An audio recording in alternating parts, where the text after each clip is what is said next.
Hello, and welcome to the mentorDINO YouTube channel. I'm your host, Caitlin Rossier. I am an architect and founder of mentorDINO. Each week, I interview amazing professionals in and around the architecture, engineering, and construction industry to help foster learning, growth, and inspiration in others.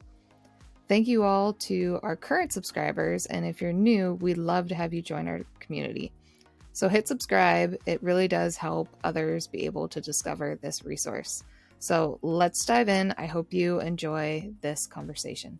Welcome to the mentorDINO podcast. I'd like to welcome Steve Albert, Senior Project Manager at the University of Pittsburgh Medical Center, or UPMC. Thank you, Stephen, for taking the time to speak with me today. Sure. I do have a lot of listeners from all around the country. Do you mind giving a little bit more description on yourself, what you're doing at UPMC, and maybe we can also talk about how you got there? Sure. Well, let's start with me. I always say first that I'm a licensed architect and a project manager second.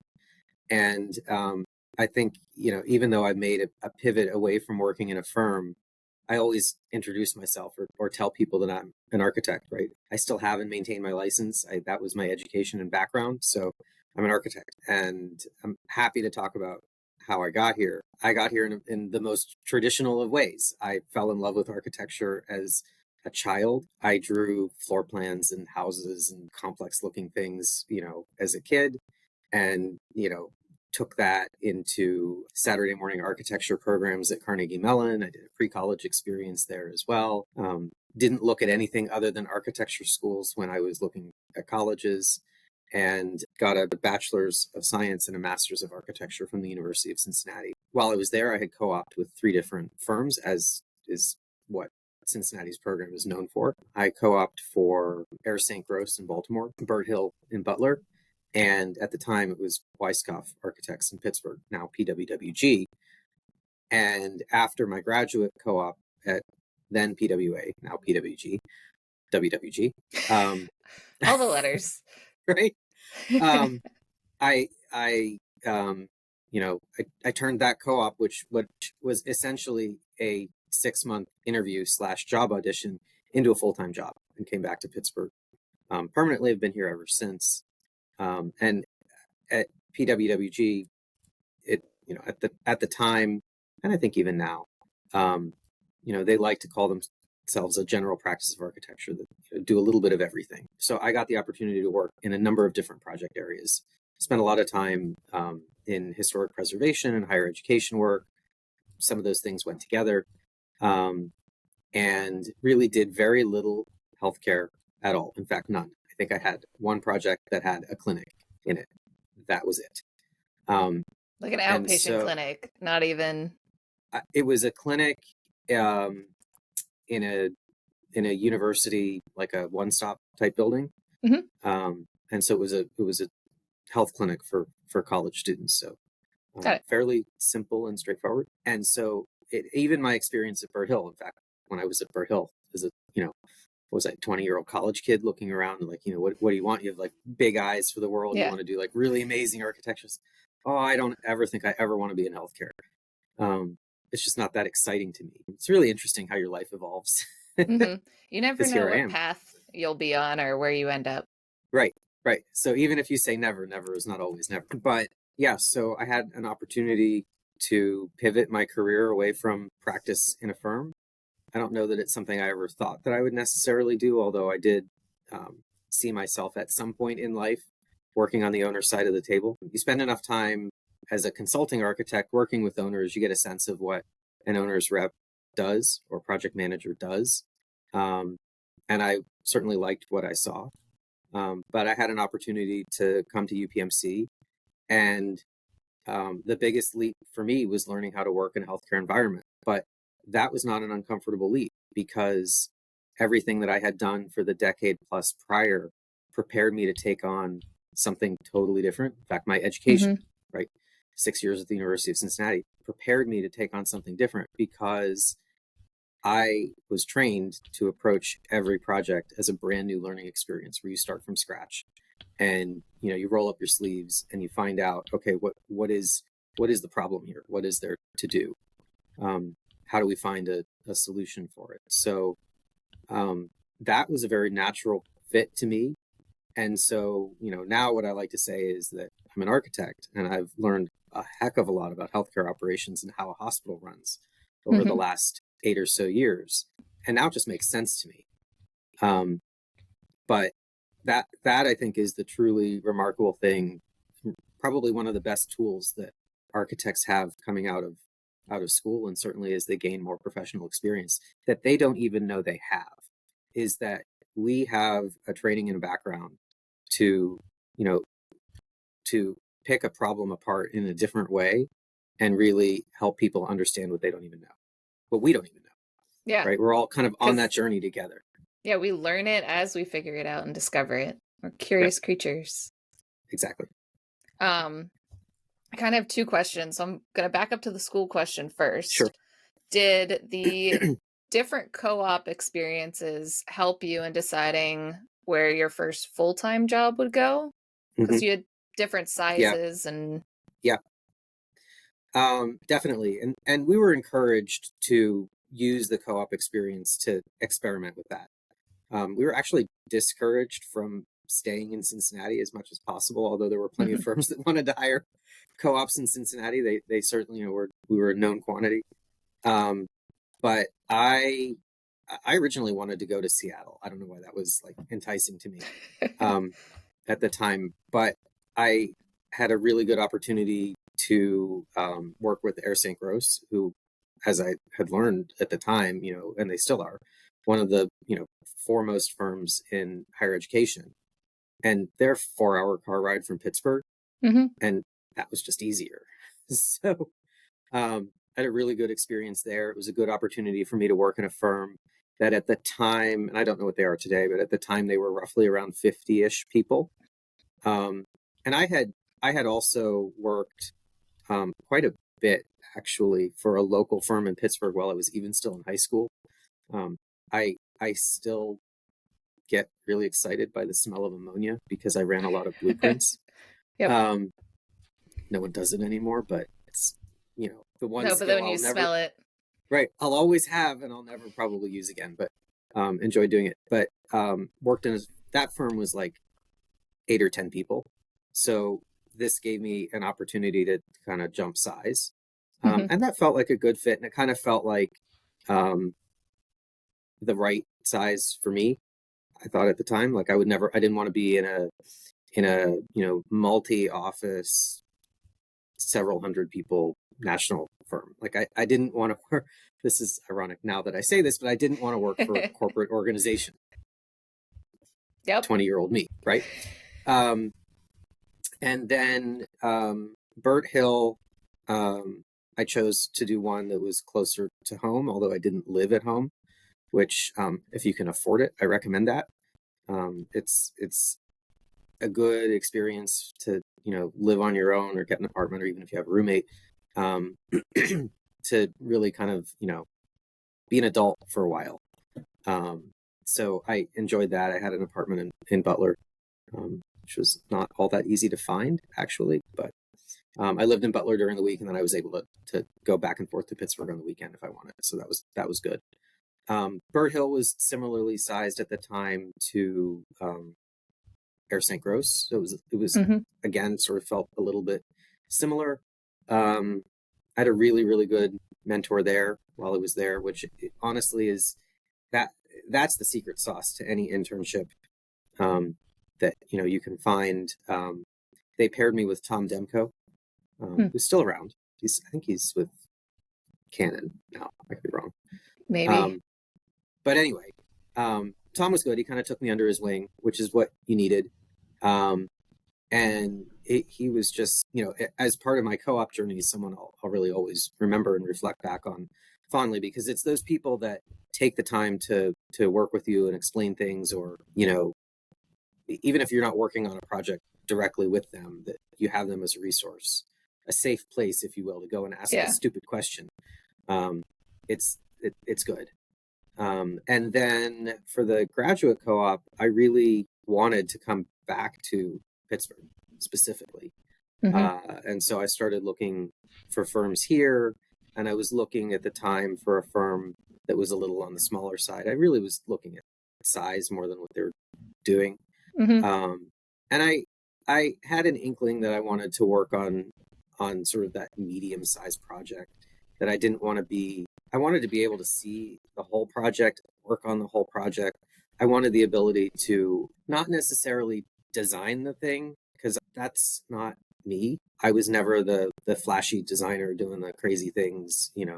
I can certainly design, but I didn't like. Right, I wasn't building Yeah. ridiculous models. I wasn't building ridiculous computer models. I was like that. That wasn't my angle. Um, Yeah, I definitely explain myself that way as an architect, and how there's not different flavors of an architect, but there are different mhm. ones, and there are some amazing ones that can pull designs out of nowhere. And I'm like, where did you even come up with this inspiration? It's beautiful, but I don't have that strength, but I Yeah. can articulate design, I can critique design, I can help Hmm. form it to make it reality. Yeah.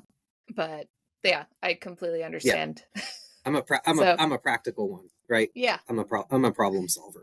It's like figuring the jigsaw puzzle out when you don't have the picture on the box and you don't know the Yep. shape of all the pieces. So I was looking for that kind of firm that sort of hit that sweet spot, and they do. And not a, you got to have somebody in the firm that is really a design engine, and and certainly had that. And so I was really happy to play a sort of contributing and supportive role in all the projects that I did. And the nice thing I liked about PWWG at the time is that a project team stuck together regardless of the phase of the project.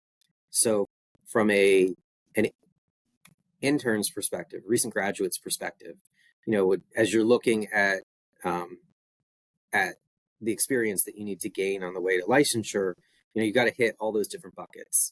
And this was a good way to do it, because I knew that over time I would be able to do that. And it was also small enough to be able to say, hey, I need a little more time in CA, or I need a little more time here or there, that you could probably finesse your way into that. But being able to work on a project from beginning to end, to me, was really important, because I wanted to be able to know the reasons why we were doing something, and then see it all the way executed to the end. Hmm. Over time, myself personally, I tended to start to gravitate toward the CA end of a project. So it wasn't uncommon for me to sort of inherit a project that had just gone through bidding, and then, here, Steve, go and take it. The other thing that I also somehow had gotten myself into was like, here's a really tricky client, or here's a really tricky situation. Like, Yep. you can handle this, right? Okay, can I? Yes, I can. Why? Because I have to.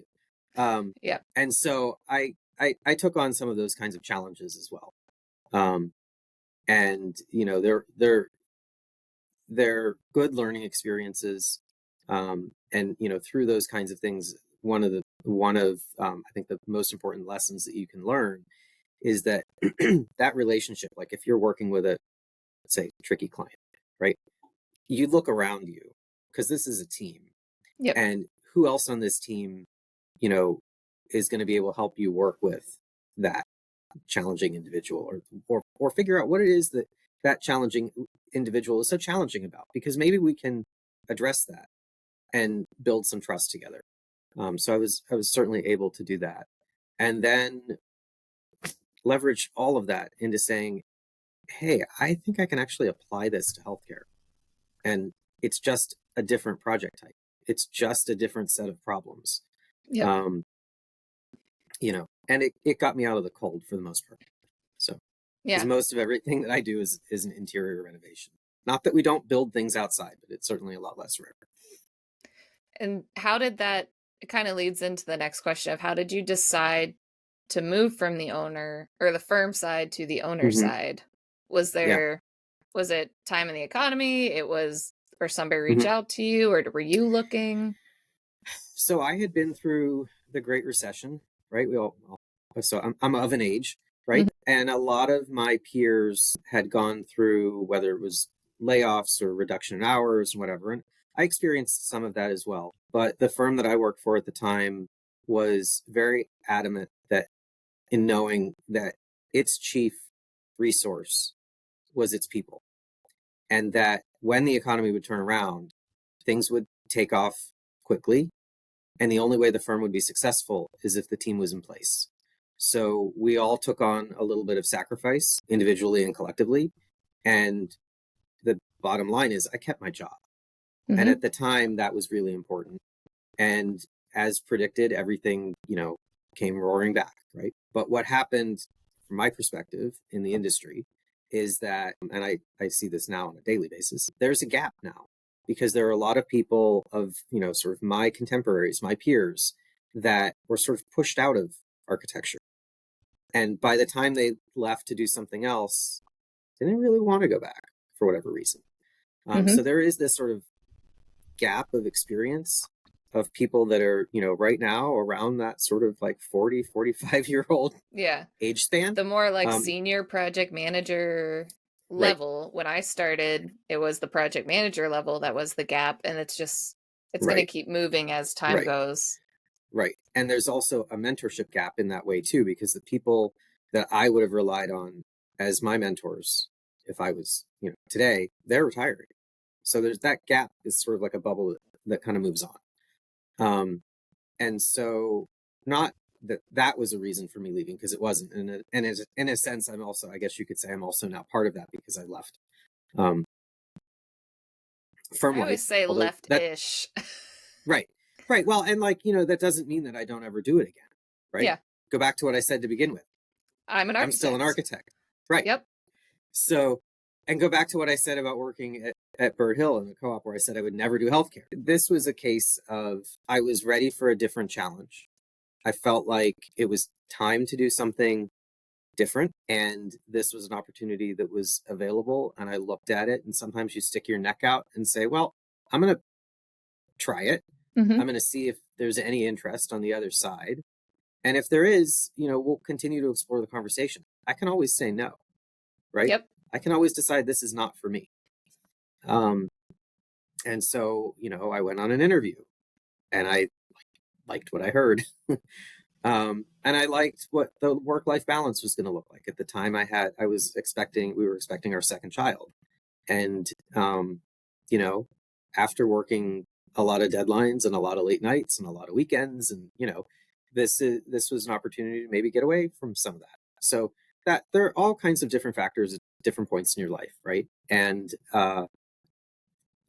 it felt like a natural fit. They were willing to take a chance on me. I was willing to take a chance on them. And so I jumped in. Yeah. And you've been rocking it since you've been there 8 years now? 8 years. Yeah. And it was when I told people what I was doing, I'll never forget some of the reactions. Like, are you crazy? Like, really? At the time it was, you're going to wear a tie every day? I don't do that anymore. They've loosened up a little bit. Right. I'm going to do it. Right. Well, we went through a pandemic. But yeah, so anything is possible. And I think what I will say, where someone might think that leaving firm life could have stunted my growth as an architect, I will tell you absolutely not. If anything, it accelerated my growth as an architect. It just in a different way. And what I mean by that is that as I work on projects from the owner's side, my job is much more as a facilitator. And so I'm working between the consulting architects and engineers that are doing the project, hospital leadership, a whole host of other people, and then all of the other constituent groups within the hospital user group, which could be anybody from the actual end users who don't know anything about design, don't know anything about the regulations that we're trying to follow, right? We have to translate everything, to infection prevention and support people in the hospital and everyone that kind of makes this place actually work. I have to be able to figure out how to bring them into the project at the appropriate time to extract from them the knowledge and experience that they have that's going to make the thing work at the end. So that's where I say taking those architectural problem solving skills and applying them really matters, because that's what I'm doing on a daily basis. I'm kind of running in between everything and making sure that it's all working. In addition to all the other project manager type stuff like contracts and change orders and dealing with RFIs and, all that kind of stuff, right? the real secret in the sauce is how you work with people. And so, coming to UPMC, now I'm working for a corporate organization. Again, never said I would work for a corporation. Here I am. But my world widened up immediately. All of a sudden, my project teams that I work with are 10 times the size they used to be. I'm working with all of the contractors in the city on various different projects. I'm working with a lot of different engineers in the city. I'm working with a lot of different architects. So now I'm in a position where I've kind of broken out of the mold where I was. And my world is a lot bigger in a sense. And that has been very rich. So, and you're learning from, instead of a project team, maybe two in a firm, and just learning from that team, you're continuing your growth, but with a wider net. Right. And different approaches, different standards, different personalities. Right. Well, and my mentoring, I guess, in healthcare architecture is now coming from the healthcare architects that are working on my projects. So I'm learning from them as they're, working through the project. So I'm learning about I know them better now, but I'm learning about the guidelines. I'm learning about all of that kind of as we go. And again, that was nothing new to me because I had to learn about every project as I went anyhow. Yep. So that's where I'm saying, the experiences that you have, even though it doesn't seem like it may be directly related, if you can figure a way how to pivot that, I think an architect could work in just about any industry. I'd agree with you there. And I don't want to greatly encourage everybody to leave the industry. No. But I do appreciate when I stumble into people who used to be in architecture or studied architecture and now they're in a different industry, because they tend to understand a little bit more what we do. And when you're trying to gather information, they get it. They get the problem solving side. Right. And those collaborations seem to be more interesting to me, because it's oh, you get it. I don't have to teach and educate as much, and you can just fly. Right. Well, and I don't want to discourage encourage anybody rather to leave either. I'll be the first one to tell you I need more good architects working in all the firms around Pittsburgh, and even some of the we pull from some national firms as well, depending on the size of the project. But we need that rich experience there. Just like there's a lack of people going into the trades. I think we're seeing similar things in the sort of non-tech related service industries like architecture and engineering, right? They're not, they're somehow not as attractive these days. I don't know why. So yeah, I would encourage it for the right person, the person that wants to do it for the right reasons. I'm not saying, hey, everybody go leave. No, not at all. Yeah. But what I would say is that with your background in architecture, you should feel pretty free about trying different project types, trying different firms, trying to find the thing that fits, and being confident in the ability that you have to really do anything. Right? So, I jumped around a bunch of different project types. Just because you're working for a firm that only does multifamily housing or higher education doesn't mean that you can't do something else. I had a lot of work in historic preservation. What's historic preservation? It's a complex problem wrapped around a very special and important thing. And you have to figure out how to, work with this existing building in a way that honors and respects the past while preserving it so that it's going to last into the future. Well, guess what? Even if you're building a new building, you have the same goal. Yep. Right. Just different materials. Exactly. Yeah.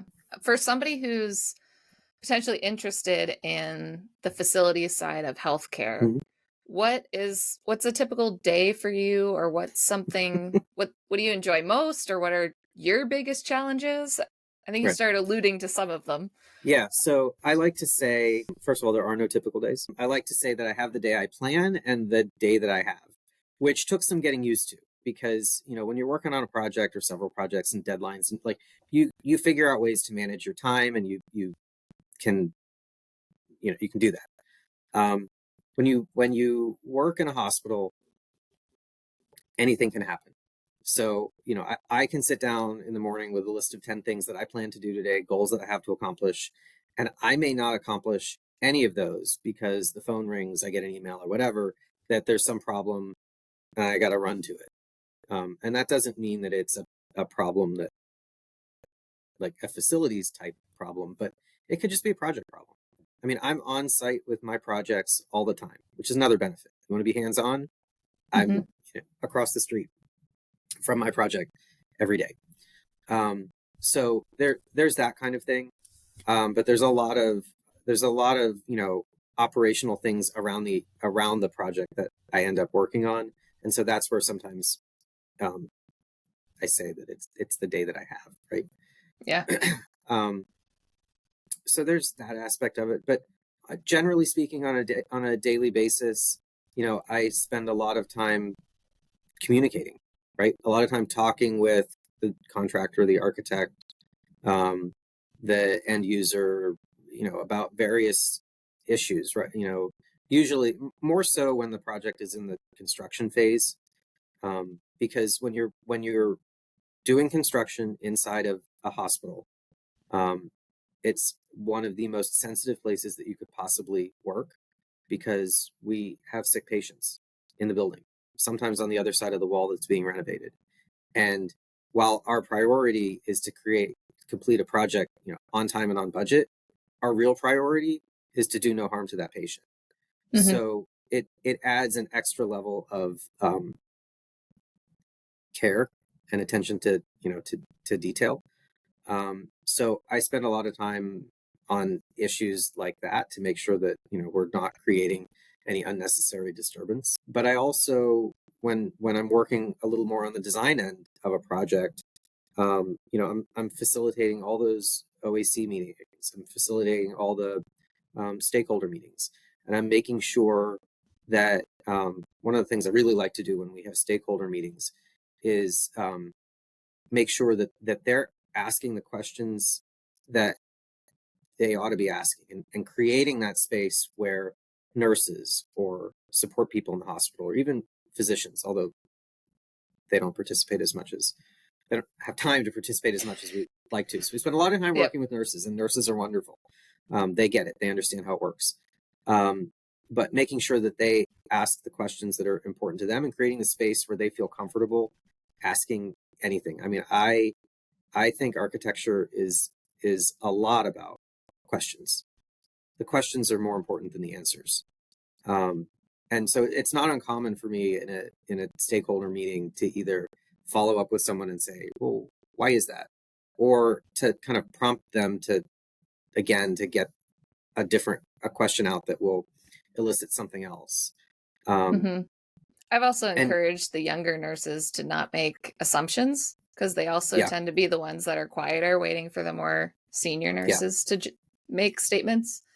But yeah, I always tell them, don't assume anything. If you start hmm, feeling like you've assumed what I've said, ask a clarifying question, right, because sometimes that's disconnected if we're still in floor plan views and not everybody right, can read a floor plan, or it can lead into more questions that then I have more questions because yeah, of their question. yeah. So typical day can be a lot of meetings.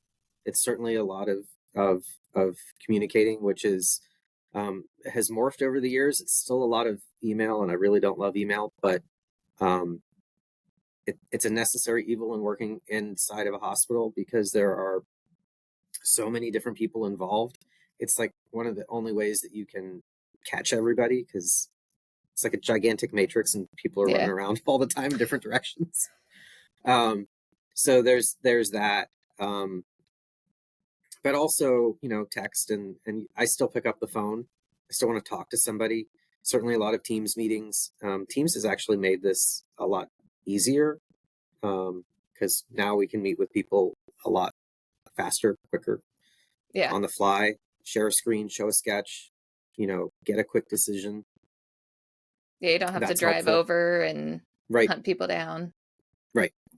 Um, so, I mean, it's kind of a typical day. I have, like everybody, I have it's digital now, but I have paperwork that I have to, I'm responsible for. I'm responsible for overall the project schedule, the project budget. I'm responsible for all the, making sure all the pay apps are taken care of, and that while I don't review submittals directly, from time to time, I need to. I don't respond to the RFIs, but I have to ensure that they're getting appropriate responses, and I'm aware of all the issues that are going on the project. So it's it's like I'm learning about stuff all the time, every day. Yep. And I know you guys have an internal team. Mhm. What does the internal team work on versus when you outsource to different firms? Right. So we have the way our corporate real estate construction and facilities department is structured, and I'll just talk about the construction part because construction is actually more than construction.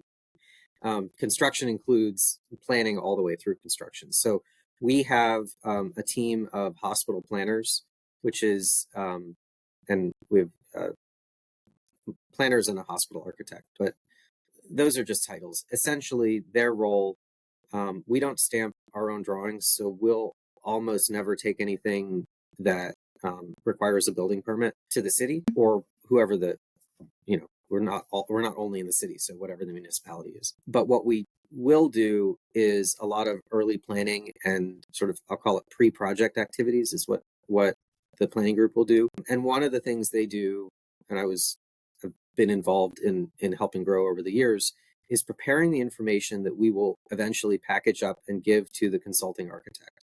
And so we developed we call it a planning packet, but the idea is to give the architect as much information as we can about, the project area, the project scope, the existing conditions, any, red flag issues, things like that we can, and also empower the architect to take that information and not just say, okay, here's the Bible, go run with it, but take it as kind of the beginning of their own field exercise Mm-hmm.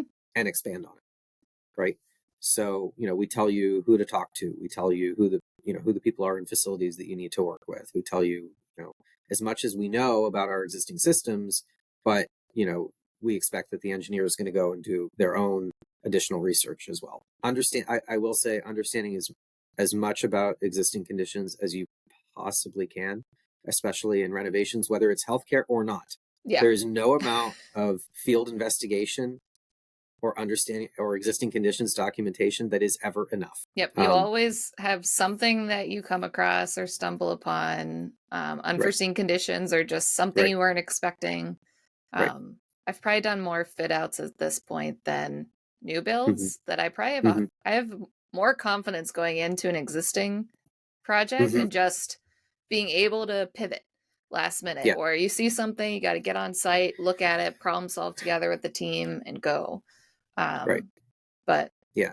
But a lot of change orders that I see, I could trace it back to, we probably had that information that we could have gotten out of a field exercise a lot earlier on. And for whatever reason, it didn't happen. That's a big one. Now, are they figuring out the program ahead of time too? Like doing initial user discussions? Yes. We prepare a program and a scope of work. What we try to do is give the architect a package that, depending on the size of the project, but we won't go much further than about schematic design. So we'll do the planning group. I get involved in a kind of consulting role, like I'll help out, but they're really doing the work. We'll do a test fit to make sure that we think that the project area is big enough. We'll go through the guidelines and make sure that, we think what we're asking for is realistic. Because the last thing we want to do is pay for professional services from a design firm and then find out that the project is not viable for one reason or another. So we do that internally. We also use our internal planning team to help UPMCs. A lot of people think that an organization of this size is a very top-down driven organization and that all the leadership comes from the top. That's not really true. We empower people to make suggestions and share those ideas with their leaders and try to bring things up as well. And so a lot of projects will originate that way, but the planning group will use their process to determine whether those projects are things that are priorities for the system, whether they make sense. And I'll be frank, oftentimes the answer is no, right? Or not right now. And we're certainly in a climate right now where a lot of projects are getting that answer because of, a lot of significant things that UPMC has done and is working on currently, and that's understandable for an organization of any size. But the bread and butter, I would say, of the kinds of projects that we do on a regular basis are, 75% of them, maybe, I don't know, are, under $5 million and probably under 5,000 square feet, right? They're big equipment replacements. They're um, all kinds of things, that are like that, because a hospital always needs work, right? Like there's always something that needs to be brought up, modernized, whatever. Brought up to code, new technology. By the time you upgrade one thing, then another piece of equipment's due to get upgraded. Right. And the technology changes so frequently that by the time we're ready for the next MRI or the next CT or you name it, that you can't just put it into the room that it was in before, right? Like there's some change. So we approach these projects as the real complex problems that they are. And then do you guys, because UPMC is a very big system, do you focus on certain buildings? Yeah, on the project management side, we are structured in a way where most of our projects are stationed physically at the hospital or hospitals where they work. So for me personally, I've been at UPMC Mercy for almost all of my time now at UPMC. But I started out working in Oakland, and when I was in Oakland, I worked at Presby, at Montefiore, and at Shadyside, and McGee actually, and then settled here. But we've kind of evolved to this model where project managers tend to work at one or maybe two facilities, and what's beneficial about that is that it kind of keeps the team around you intact. So even though you might be working on a lot of different projects, the people that you're working with on a daily basis are still the same. So those relationships matter. They're important. And it's because of the complexity of the projects that we're doing, it is a lot of extra work for a project manager to have to work with different teams in different hospitals in different places, aside from the inefficiency of having to, drive around looking at things, right? Like it's very hard to work that way. So I'm very appreciative that we're structured that way. But that being said, it's also pretty easy for any of us to pick up and go and work at another UPMC facility. There would still be some adjustment, but there's a lot of things across the organization that are pretty standard. So, if all of a sudden my work transitioned and it was at Shadyside, it wouldn't be that big of a transition to me personally. Because you've got your UPMC standards. So anybody who hasn't done healthcare, each hospital system has their color palettes, their standard typical construction that they like. But what's nice about being in just one hospital, you kind of get to learn the hospital because they're huge and they are their own organism. So as you learn from other projects, your knowledge base of the building together, you become a greater resource. Right. Yeah. No, and by this point, right, I know Mercy very, very, very well. I always found it scary whenever I transitioned from getting lost in hospitals to now I can give people directions on where to go. I felt that way with Allegheny General Hospital. The first time I was there I did the big cancer center edition, and finding your way through and snaking through all the different doors and what connects. And I had to egress out a number of times because you get stuck in stairwells. And now I'm like, crap, now I know AGH really well and I can get to all the different connection points. I'm like, I don't know if this is more scary, and I'm not a facilities person. I am just one project. But well, we have a culture here of, we say escort, don't direct. And it's very easy to tell when someone's lost or just not sure. Yeah. And one of the nicest things that you can do for someone is say, hey, where are you headed? And as long as they can give me enough information that I can figure out, I'll take them there. And it's just a nice thing to do. It happens every now and then, right? We're given full permission to do that, even if it makes you late for a meeting, which is cool, right? Yeah, that's great. Yeah, so because you don't want people. Usually, it's they've not been to that hospital before. They're in a frantic situation, a loved one's sick, or they're trying to get somewhere. Right. Like, yeah. Yeah. It's a nice thing to be able to do. But like you're saying, I hope I know where I'm going. Right. So Yeah. I think I do. But, sometimes in that experience, if you don't know where you're going, you can find someone who does. Yeah. And you can introduce them to somebody who knows where they're going. So it's a cool thing to watch happen. And it's a cool thing as an employee to watch other people do it as well. Because it's certainly a behavior that was, when I started was not necessarily um, here quite so much, but people have really adopted it. And now I get to say, because I throw up detours all the time. I'm doing a couple of big ones right now, right? And one of the things I'll say to people is like, hey, look, this is a really good opportunity for you to take someone where they need to go because you know how to get there and they really don't. Yeah. Especially if they even know the normal path and now it's barricaded because of a project. Right. So, Yep. based on you working now with a lot of different firms and engineers in the city, do you have any advice or lessons learned you've had along the way for AEC firms for working with you and UPMC? Keep asking questions, right?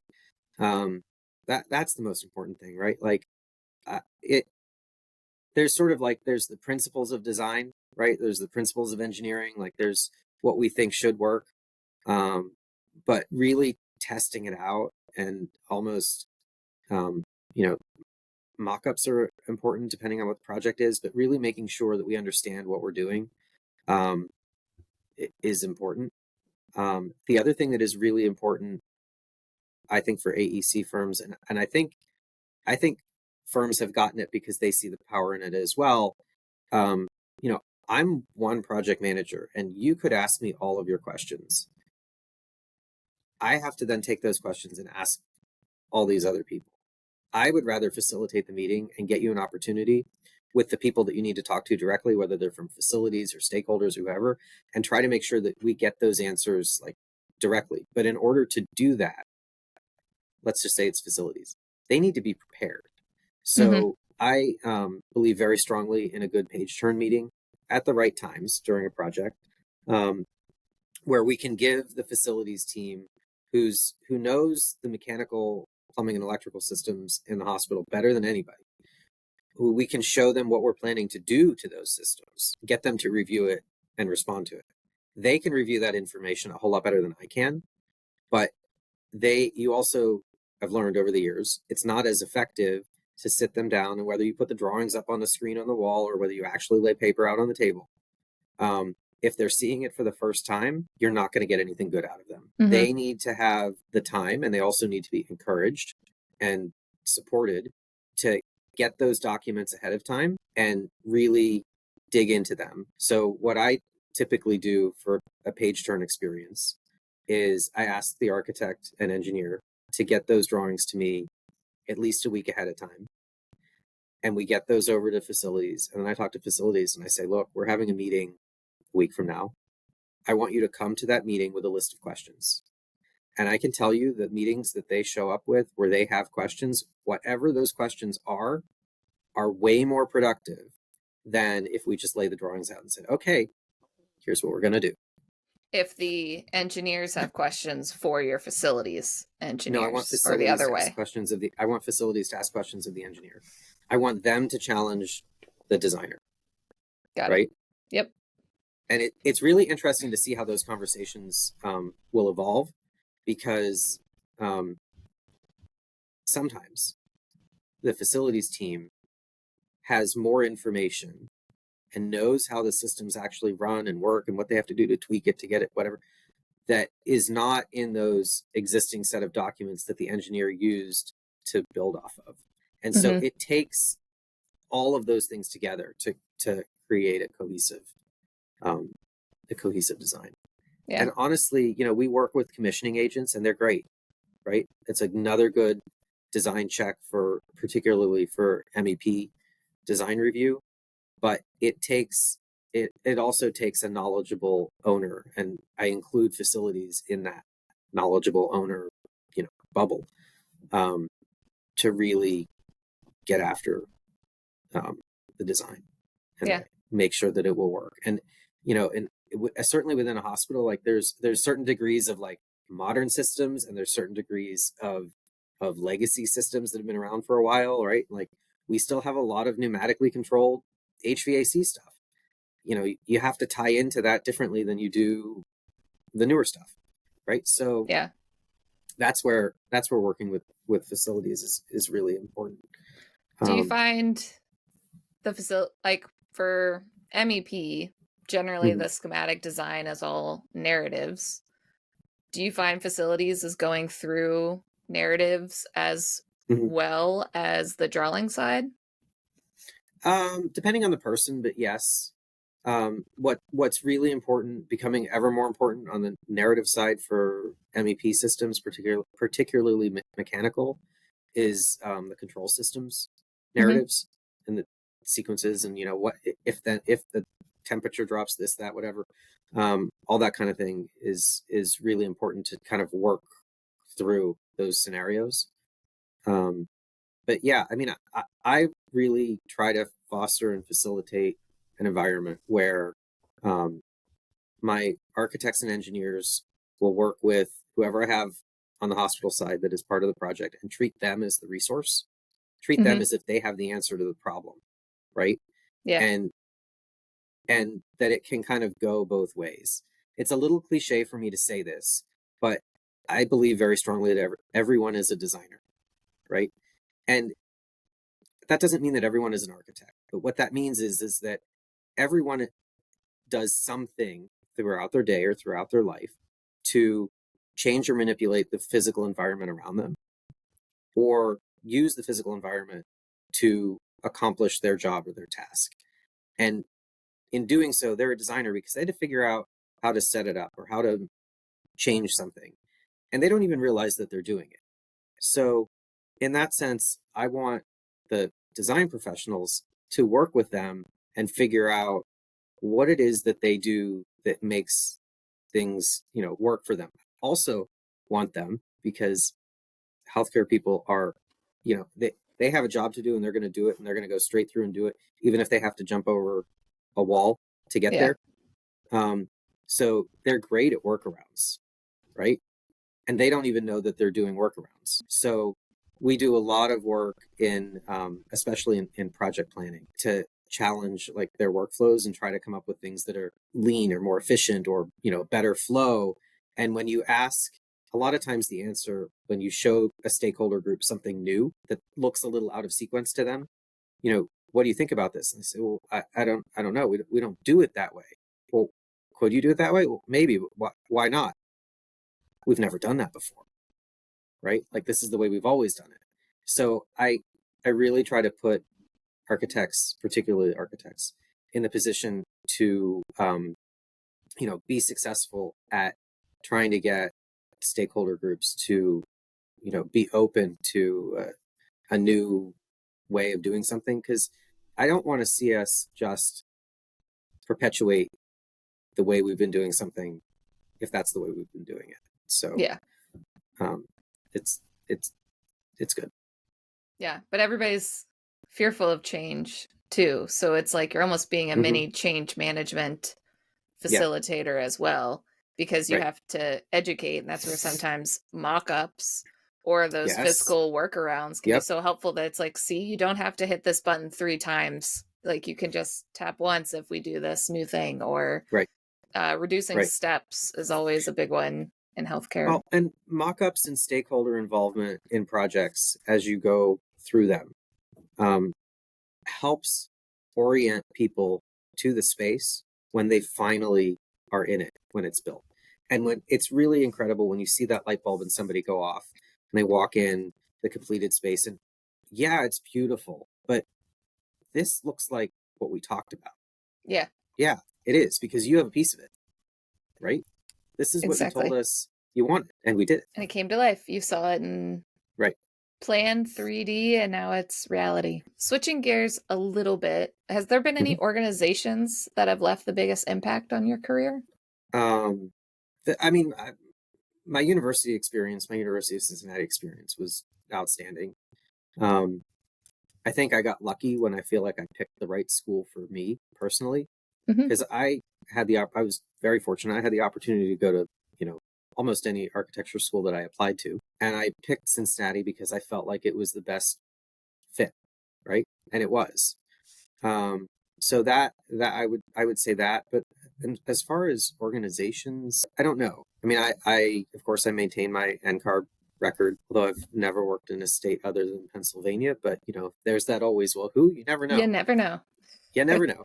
And I feel like there is a real. I have a strong sense of being a good professional citizen as well. So, not only do I maintain the NCAR, but I also maintain my involvement with the AIA because I think that, architects need a strong professional organization to make the case for why we need good architects. And then I always wrap up my conversations with, do you have any advice for young professionals just starting their careers? Ask questions. There's no limit to the number of questions you should ask. There's no stupid questions. And find somebody that you're comfortable asking. There should be somebody in every firm that fits that role, or else it's not going to be a firm that's a good fit for recent graduates, for younger people. I was very fortunate that I had a great mentor at PWWG who I still keep in touch with. But that when I was working with him, he took the time to explain things. He took the time to show me not just how to do something, but why it's important. Right. Mm-hmm. So like, I didn't learn how to write specs. I learned why it's important to write specs correctly. Right. Yeah. That you're not just clicking through things, that like, these are all important decisions and you're the one sitting there making them. And if you don't know why you're making this decision, then you need to stop and research that item, kind of go off on a tangent for a while and come back to it.